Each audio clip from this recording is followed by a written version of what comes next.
ಬಹುಜನ ಸಂಘಟನೆಗಳ ಒಕ್ಕೂಟದ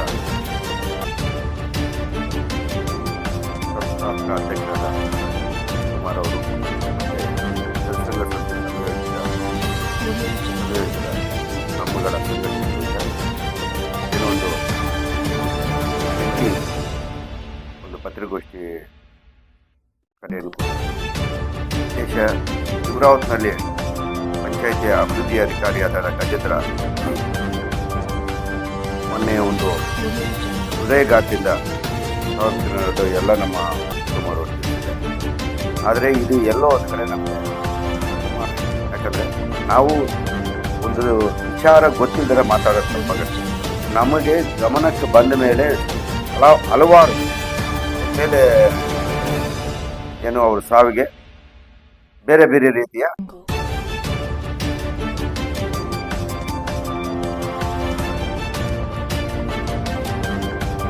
ಈ ಥರ ಏನಕ್ಕಾಯಿತು ವಿಚಾರಣೆ ಮಾಡಿದಾಗ ನಮ್ಮ ಗಮನಕ್ಕೆ ಬಂದಿದ್ದಕ್ಕೆ ಆತನ ಏನು ಅಧ್ಯಕ್ಷರು ಮತ್ತು ಉಪಾಧ್ಯಕ್ಷರುಗಳಿದ್ದಾರೆ, ಪಂಚಾಯಿತಿಯ ಅಧ್ಯಕ್ಷರು ಉಪಾಧ್ಯಕ್ಷರುಗಳಿದ್ದಾರೆ, ಅವರೆಲ್ಲ ಸೇರಿ ನಮ್ಮ ಚೆಕ್ಗಳನ್ನು ಅದ್ರ ಮೇಲೆ ಬಲವಂತದಿಂದ ಚೆಕ್ಗಳನ್ನು ಬರ್ತಿರ್ತಾರೆ. ಆ ಚೆಕ್ ನಂಬರ್ ಸಮೇತವೇ ಇಲ್ಲಿದೆ. ಇದು ಅವರು ಸಾಯಕ್ಕೆ 3 ದಿನ ಮುಂಚೆ ಆತನ ಹತ್ರ ಸಹಿಗಳಾಗ್ತದೆ, ಚೆಕ್ಗಳು ಬರ್ಸಿಬಿಟ್ಟು ಡ್ರಾನು ಮಾಡಿಸಿದ್ದಾರೆ. ಅದಾದಮೇಲೆ ಅವ್ರು ಸತ್ತೋದ್ಮೇಲೆ ಇನ್ನೂ ಕೆಲವು ಚೆಕ್ಗಳನ್ನು ಬರ್ಸ್ಕೊಂಡು ಸತ್ತೋದ ನಂತರ ಆ ಚೆಕ್ಗಳನ್ನು ಪಾಸ್ ಮಾಡ್ಕೊಂಡಿದ್ದಾರೆ, ಪಡೆದಿದ್ದಾರೆ. ಹಣವನ್ನು ಪಡೆದಿದ್ದನ್ನು ಎಲ್ಲೋಯ್ತು, ಯಾವ ಹಣ ಅದು, ಹಣವನ್ನು ಯಾರ್ಯಾರು ಹೋಗಿದೆ ಅನ್ನೋದು ತನಿಖೆ ಮಾಡಬೇಕು. ಮತ್ತೆ ಆತನ ಸಾವಿಗೆ ಕಾರಣಕರ್ತರಾದ ಯಾರೇ ಇರ್ಬೋದು. ಈಗ ನಮಗೆ ಅನುಮಾನ ಆ ಪಂಚಾಯಿತಿಯಲ್ಲಿ ಸಂಬಂಧಪಟ್ಟವ್ರ ಮೇಲೆ ಇದೆ. ಅಧ್ಯಕ್ಷರು, ಉಪಾಧ್ಯಕ್ಷರು ಮತ್ತು ಸಂಬಂಧಪಟ್ಟ ಅಧಿಕಾರಿಗಳು ಮತ್ತು ಅಲ್ಲಿ ಇರ್ತಕ್ಕಂಥ ಅನೇಕ ಏನೋ ಸದಸ್ಯರುಗಳು ಇರ್ಬೋದು. ಯಾರು ಇದಕ್ಕೆ ಅದರ ಮೇಲೆ ಸಾವಿಗೆ ಒತ್ತಡ ಏರಿದ್ದಾರೆ, ಅದನಿಗೆ ಆಘಾತ ಆಗಿದೆ. ಹಾಗಾಗಿ ಅದನ್ನು ತನಿಖೆ ಮಾಡಬೇಕಂತ ಆಲ್ರೆಡಿ ನಾವು ಈ ವಿಚಾರವನ್ನು ಮೊನ್ನೆ ಮಾತಾಡಿಕೊಂಡು ಪಂಚಾಯಿತಿ ಕಡೆಯಿಂದನೂ ಅವ್ರಿಗೂ ಗೊತ್ತಿದೆ ತನಿಖೆ ಮಾಡ್ತಾ ಇಲ್ಲ ಅಂತ ನಮಗೊಂದು ಮಾಹಿತಿ ಏನಂದರೆ ಎಲ್ಲೋ ಒಂದು ಕಡೆ ಆಚೆ ಬರ್ದಿರ ಮುಚ್ಚಾಕ್ತಾ ಇದ್ದಾರೆ. ಇದನ್ನು ದಯವಿಟ್ಟು ಏನು CEO ಅವರಿದ್ದಾರೆ, CEO ಇದನ್ನು ಸೂಕ್ಷ್ಮವಾಗಿ ತಗೊಂಡು ಅತಿ ಗಂಭೀರವಾಗಿ ಪರಿಗಣಿಸಿ ಇದಕ್ಕೆ ಸಂಬಂಧಪಟ್ಟವ್ರ ಮೇಲೆ ತನಿಖೆ ಮಾಡಿ ಇದಕ್ಕೆ ಏನು ಕಾರಣಕರ್ತರಾಗಿದ್ದಾರೋ ಅವ್ರ ಮೇಲೆ ಕಾನೂನು ರೀತಿ ಕ್ರಮ ಜರುಗಿಸಬೇಕಂತ ಒತ್ತಾಯಿಸಿ ನಾವು ಒಂದು ಮನವಿಯನ್ನು ಕೊಡ್ತಾ ಇದ್ದೀವಿ, ಪತ್ರಿಕೆ ಹೇಳ್ತಾ ಇದ್ದೀವಿ.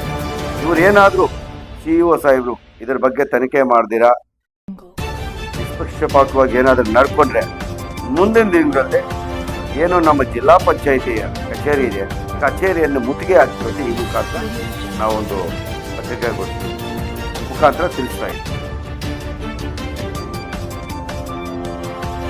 ಹಾಂ,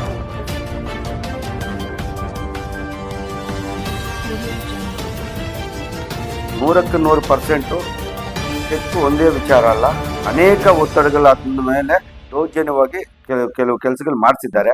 ಅದೇ ತನಿಖೆ ಆದರೆ ತಾನೇ ಗೊತ್ತಾಗೋದು ನಮಗೂ. ಒತ್ತಡ ಏರಿರೋದು ನಿಜ.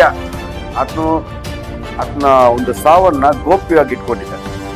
ಅದೇ ಆಚೆ ಬರಬೇಕು. ಹೃದಯಘಾತದಿಂದ ಸತ್ತಿದ್ದಾನ ಇಲ್ಲ ಇವರು ಒಂದು ಒತ್ತಡದಿಂದ ಆ ಹೃದಯಘಾತ ಬಂತ. ಹಾರ್ಟ್ ಅಟ್ಯಾಕ್ ಸಾಮಾನ್ಯವಾಗಿ ಬರಲ್ಲ. ಏನಾದ್ರು ಸ್ವಲ್ಪ ಗಂಭೀರವಾಗಿ ಯೋಚನೆ ಮಾಡಿದ್ರೆ ಇಲ್ಲ ಏನಾದರೂ ಸ್ವಲ್ಪ ನಾವೇನೋ ಸೀರಿಯಸ್ ಆಗಿ ಏನೋ ಒಂದು ಒತ್ತಡಕ್ಕೆ ಒಳಗಾದಾಗ ಮಾತ್ರ ಒಂದು ಹಾರ್ಟ್ ಅಟ್ಯಾಕ್ ಆಗೋಕ್ಕೆ ಸಾಧ್ಯ ಇದೆ. ಹಾಗಾಗಿ ತುಂಬ ಸರಳ, ಏನೇ ಆಗಲಿ ಅಂತ ದುರಭ್ಯಾಸ ಇಲ್ಲ, ಒಳ್ಳೆಯ ವ್ಯಕ್ತಿ. ಆತನಿಗೆ ಒತ್ತಡ ಇದೆ ಅಂತ ನಮ್ಗೆ ಗೊತ್ತಾಗಿದೆ. ಆಲ್ರೆಡಿ ಸುಮಾರು ಒತ್ತಡಗಳಿದೆ ಅಂತ ನಮಗೂ 1-2-3 ಸರ್ತಿ ಹೇಳಿದ್ದೆ. ಇಲ್ಲನೇ ಈ ಪಂಚಾಯಿತಿಯಲ್ಲಿ ಕೆಲಸ ಮಾಡೋಕ್ಕೆ ಕಷ್ಟ ಆಗ್ತಾ ಇದೆ, ನಮ್ಗೆ ತುಂಬ ತೊಂದರೆ ಮಾಡ್ತಾ ಇದ್ದಾರೆ ಸಂಬಂಧಪಟ್ಟವರು ಅಂತ. ಬಟ್ ಅದನ್ನು ನಾವು ನೇರವಾಗಿ ಹೇಳೋಕ್ಕಿಂತನೋ ಸಂಬಂಧಪಟ್ಟವರು ತನಿಖೆ ಮಾಡಲಿ, ತನಿಖೆ ಮಾಡಿ ಆ ಸಾವಿನ ಹಿಂದೆ ಏನಿದೆ ಅಂತ ಅವರೇ ಹೇಳಬೇಕು.